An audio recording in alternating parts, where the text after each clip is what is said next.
Hello everybody, this is Stacia and I'm just a girl on the internet that likes to talk about movies, and this will be my last in the series for this year of my favorite Best Picture Oscar winners. And this week is going to be the 1977 movie Annie Hall. Yes, that means we're going back to Woody Allen world, and I have confessed before that I am actually a fan of Woody Allen movies. And Annie Hall, I would say, is about a man, Alvy Singer, Woody Allen's character in the movie, who is obsessed with the free spirit Annie Hall, played by Diane Keaton. And basically, Alvy Singer is reflecting on his past relationships, especially with his now ex-lover, Annie Hall.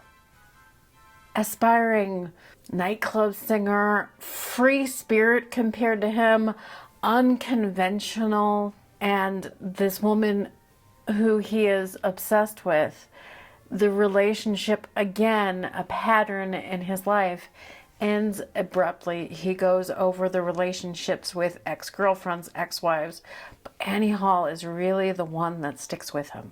But by no means is Alvy Singer a good fit for Annie Hall. Annie Hall might be a good fit for Alvy Singer and a good person for Alvy Singer, but he is not a good person for Annie Hall to end up with. So, and there is actually a lot of people in this movie. Like I said, Woody Allen plays Alvy Singer, Diane Keaton plays Annie Hall, Tony Roberts, who just passed away, plays Alvy Singer's best friend Rob. Carol Kane is in this. She is one of Alvy Singer's ex-girlfriends. We've got Shelley Duvall. Colleen DewHurst plays Annie Hall's mother. Christopher Walken plays her brother. I mean, you also have an early role for Jeff Goldblum in this movie. He basically plays a party guest in this movie. There's a lot of people that will look familiar to you in this movie that just show up. Beverly DeAngelo has a part in this movie. Sigourney Weaver shows up in the movie. And like all of Woody Allen movies, this movie is directed by Woody Allen. It stars him. He is the co-writer of the movie. He's kind of a one-man show of his movies. And Annie Hall is very much the movie that made Woody Allen's career. I mean, he made lots of movies before this. He was a successful comedy writer and stand-up humorist, but Annie Hall is what took his career to the next level and really cemented his career in movie making, giving him all the critical acclaim and gravitas that he needed to further his career in the way he wanted his career to go, and giving him license to make basically the movies he wanted to make, how he wanted to make them. He has quite a reputation of bringing his movies in on time and under budget, with a decent box office return for investors investing in his movies, especially during the time of the 70s, 80s, and 90s, where he was at the height of his fame before circumstances brought that back down.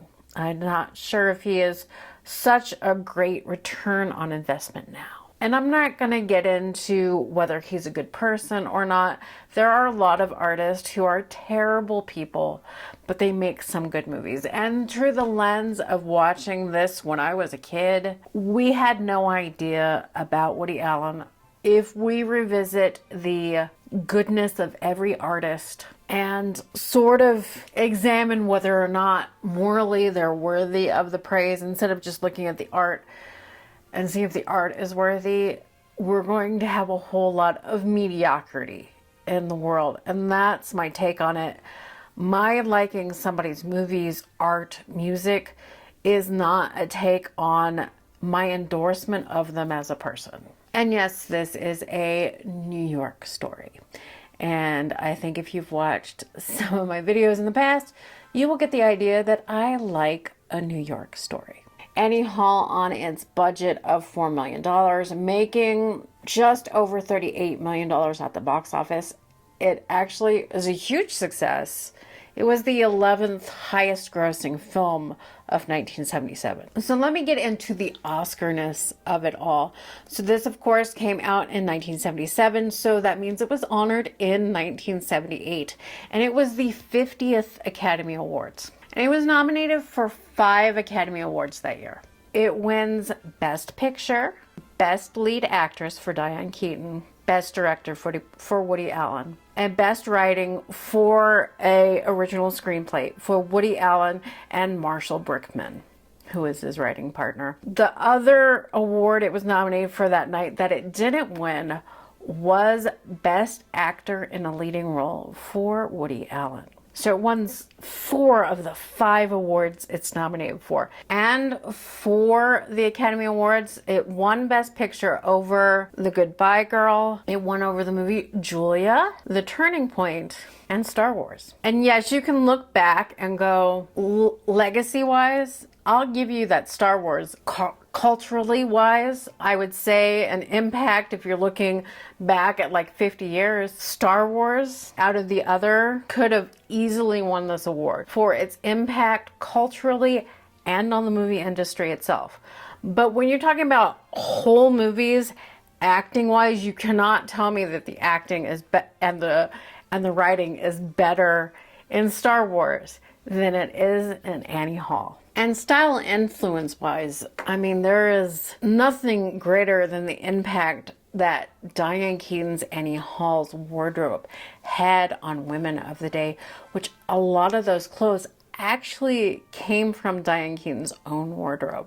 And speaking of critical acclaim, how universal the acclaim is for this movie, and is considered to be one of Woody Allen's best films, if not his best movie by universally everybody. Woody Allen himself doesn't think this is his best movie. He was not happy with how it turned out. It didn't come out what he had originally envisioned it to be, so it's not high on Woody Allen's list of best Woody Allen movies.